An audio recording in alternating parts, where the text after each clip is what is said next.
Welcome to Canada's podcast. Hello, I'm Mario Toneguzzi with Calgary's podcast on Canada's Podcast Network. Joining me today is Hisu Cho, who is co-founder and managing director of Savvy Mind in Calgary. Thanks for joining us today. Thanks for having me, Mario. Well, let me just start by asking you, tell me a little bit about what Savvy Mind is and what you guys do. Yeah, the primary mandate at Savvy Mind is to open up access to psychedelic-assisted therapies with the initial clinical focus around using ketamine-assisted psychotherapy to help individuals with mental health and chronic pain conditions. Okay, and when did it start? We started the project back in 2020, October of 2020. The first few months, we're kind of figuring out the lay of the land and the landscape of the psychedelic medicine and industry. Followed by a little bit of planning in terms of what our offering, a specific model looked like. We recently opened our doors here in Calgary in March of 2022 with plans to open in Edmonton and Victoria as well. Okay, super. And give me a little bit of the why and the history behind that of why this was started. Yeah, a few of the co-founders have a bit of lived experience with the complications and problems that come with mental health. We had a close friend and mentor lost his life to suicide in 2019, and we kind of collectively made a promise that we need to contribute to the mental health space. Through our own personal healing journeys, we found the psychedelic-assisted therapies kind of ecosystem, and we made it a mandate of ours to contribute to the space in terms of opening up access to that community. Okay, and can you talk a little bit about the name? Like, what does that come and what does the name signify? Yeah, Savvy draws inspiration from the Japanese philosophy wabi-sabi.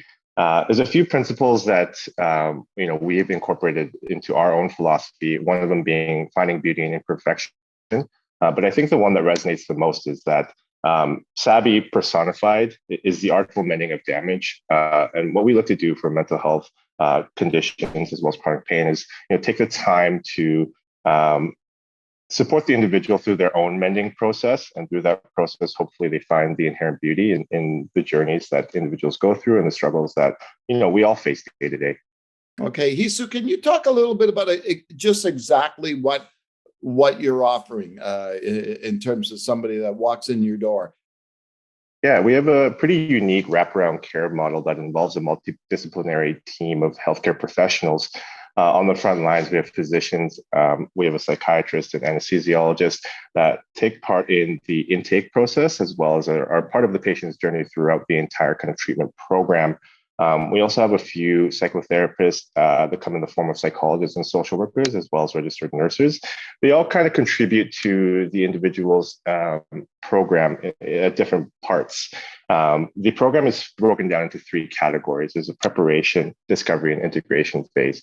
The preparation component takes into account all of the medical consultations, psychiatric consultations, as well as a bit of preparation psychotherapy. This is really significant in terms of managing expectations for the clients, as well as just preparing themselves for the type of experiences that they're going to have in the actual discovery sessions themselves. The discovery component is specifically where the ketamine is administered. We hope to provide a conducive environment where individuals are able to explore their psyche on a different level, and through that process, hopefully find some insights that help shift some of how they frame their mental health and chronic pain conditions. The last part is where we hope to, hopefully make some lasting change. And that's the integration therapy component where, while supported through a psychotherapist, the individual is able to take these insights and hopefully them into their lives and find some meaningful change and some transformational experiences.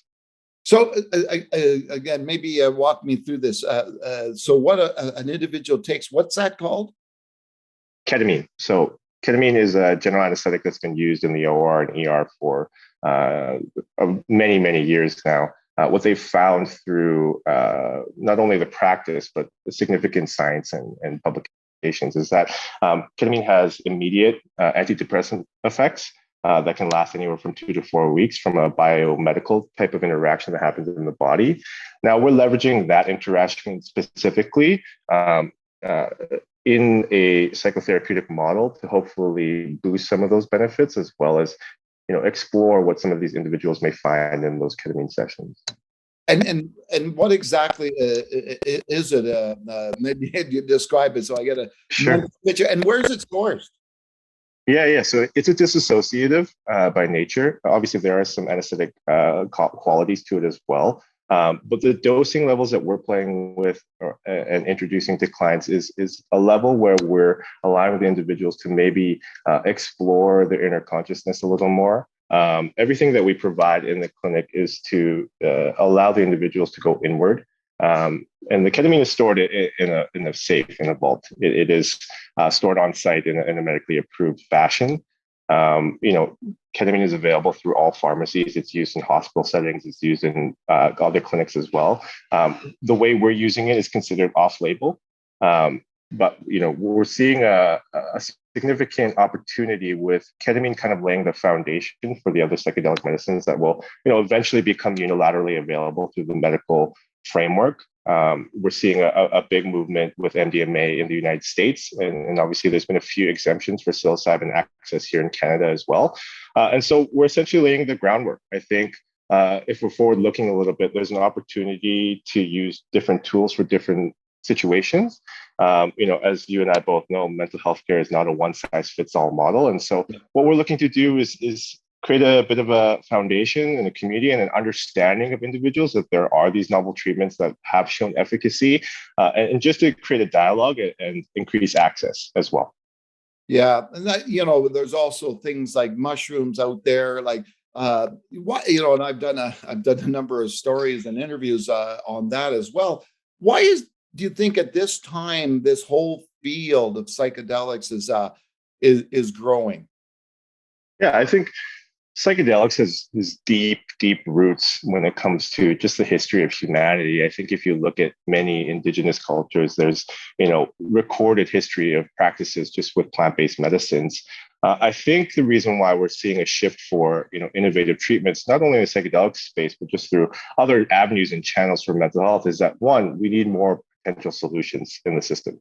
Not to say that the existing framework isn't supporting the individual. The more solutions, the more resources, the more services we have, the better chance individuals have of finding something that works for them. We all can understand the implications of COVID-19 on everyone's kind of general health and welfare. And so I think there is a bit of a paradigm shift happening where there's an increased level of awareness and acknowledgement with, I think, individuals' own mental health, but just a general sense of, individuals at large in the community as well.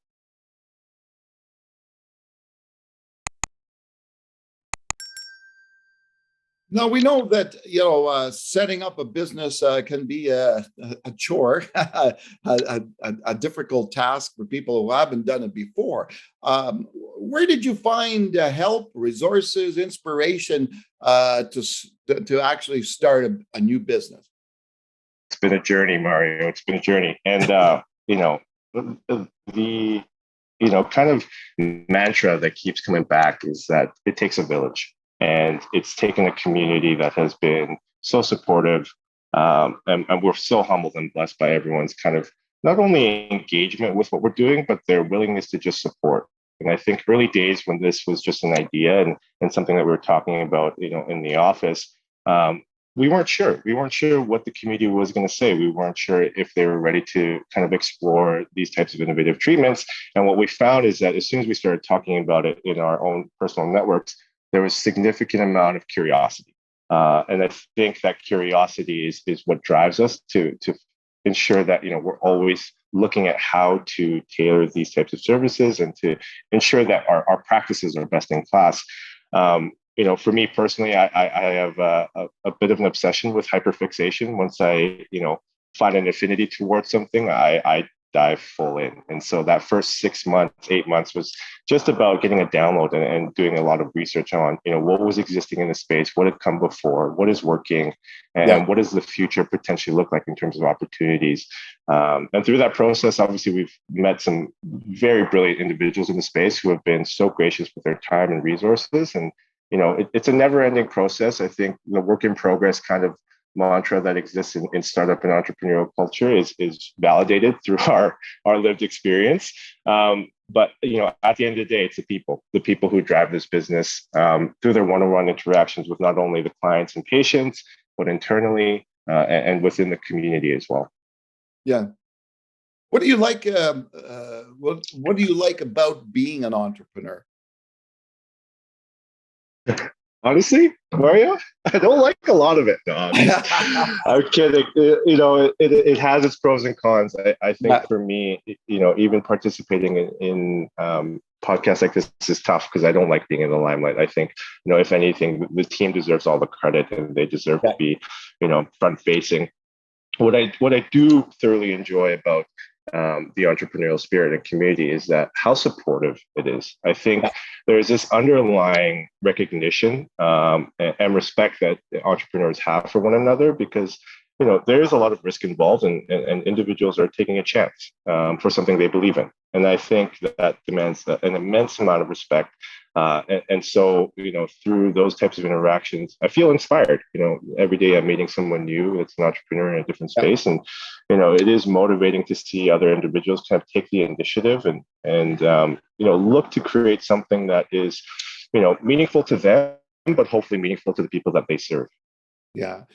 Considering your journey into this and a new business, if you had a friend that came to you, and asked you, what's your best advice for me if I want to start up a business, what would you tell them? Don't do it. No, not at all. I think long and hard and pragmatically and critically about what you are looking to do. I think from a value standpoint, that's the first thing to explore. Your why you are participating in what you are thinking of doing. And then what value it adds to the community. After you've established that internally for yourself, I think it's about finding the right people. And so finding like-minded individuals who are value aligned first and foremost. And then, hopefully through that process and finding those value aligned individuals, you find credible, smart, and brilliant individuals as well that can add their expertise to what you're doing. Yeah.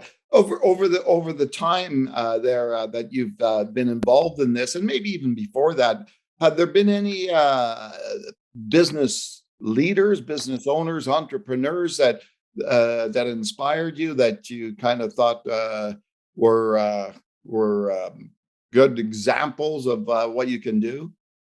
Yeah, and a friend and mentor I lost to suicide in 2019 was actually probably the most influential person in my life, not only personally, but professionally.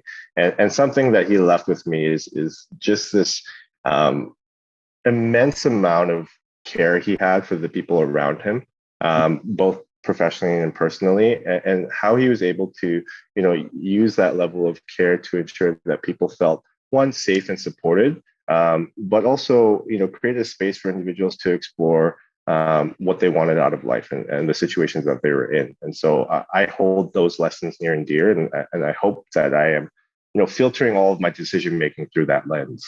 Okay, Hisu, let's chat a little bit about yourself. What were you doing before this? I spent the last 10 years in the hospitality space. Food and beverage was something that was an immense passion of mine, and it was a career for a long time. I worked for a hospitality group in Calgary here called the Concord Group, and I was super, super grateful for all of the opportunities that were given to me, as well as just the lessons I've learned. I've done every job under the sun, and near the tail end, I was running a few of the venues, and the hospitality space is something that's still very near and dear in my heart. And we've actually brought in a layer of, the experience curation component of the hospitality community to what we do on the medical side of things. I think we're exploring that intersection. I think we're, taking everything and filtering it through a, legal medical lens to ensure safety and efficacy, but also bringing in a layer of experience curation. And we're finding the sweet spot where, clients are able to feel supported and safe in a very, detailed environment and a very calming environment, and filter that and add a bit of, medical professionals alongside it. I think there's a lot of opportunity to explore the implications of that. Now, I know Concord Group has a number of establishments throughout the city. I'm just curious, which ones were you at? I was with I started my career there with the local brand, and then moved over to the nationals I've done the Wild Horse Balloon Tent. I spent a brief period at Lulu bar as well. And yeah, I've kind of seen it all. I also participated in the Bourbon Room, which was one of my favorite venues that they've, put together over the years. And, it's really exciting to see the growth that they're going through as well. I think, they've done an exceptional job of kind of bringing new, interesting concepts to the city of Calgary. And yeah, kudos to them, and excited to see what they do in the next few years. Yeah. Okay. We all know that, being an entrepreneur is time consuming. It's almost like 24/7. You're on the job. You're either doing it or thinking about it, right? Do you think you have any work-life balance? It's an ongoing battle. Yeah. I think when you're lucky enough to find a meaningful pursuit that fills your cup on the daily, it's hard to set some boundaries when it's providing you so much. For me personally, in terms of self-care and ensuring that I do have that work-life balance, I'm a foodie at heart. I love going out to dining with friends and family. I think experiencing new types of foods and cuisines is something that is a passion of mine, and it brings me a lot of comfort and care. I love physical activity. I love the gym. I love all aspects of getting in a sweat when possible. So those two things carry me through. I think forward looking a little bit as Sabi hopefully stabilizes a little bit. I think I'll definitely explore incorporating some additional hobbies in my life. Any thoughts of like what? Great question. Not yet. Not I've been meaning or, sewing or anything like that. I've been meaning to pick up this game called Go. I don't know if you're familiar with it, but it's a board game. It's an ancient Asian board game. Oh yeah. And I've been meaning to kind of teach myself how to play it, and maybe hopefully find a community that I can kind of explore what that looks like as well. So. Okay. Mm-hmm. What and your heritage is from where? I'm Korean. Yeah. Korean. Okay. Do you get any of the inspiration in terms of what you're doing now from there, like and what's happening in say Korea with that? Definitely. I think I draw a lot of inspiration, especially from an aesthetic and philosophy standpoint, from Asian cultures, Korean, Japanese. It's been recent in my life where I've kind of reconnected with those roots. The last time I was in Korea was in 2019, right before the pandemic, and it was the first time where I really felt the impact of my heritage and my bloodline and where I come from. And I definitely do, try to draw inspiration in a respectful manner as much as possible. Yeah, exactly. So where are you guys? Like, maybe describe for me the actual setting of what you have in place for Sabi. You bet. Our facility is located in Sanalta, a community here in Calgary. I'm sure you're aware of.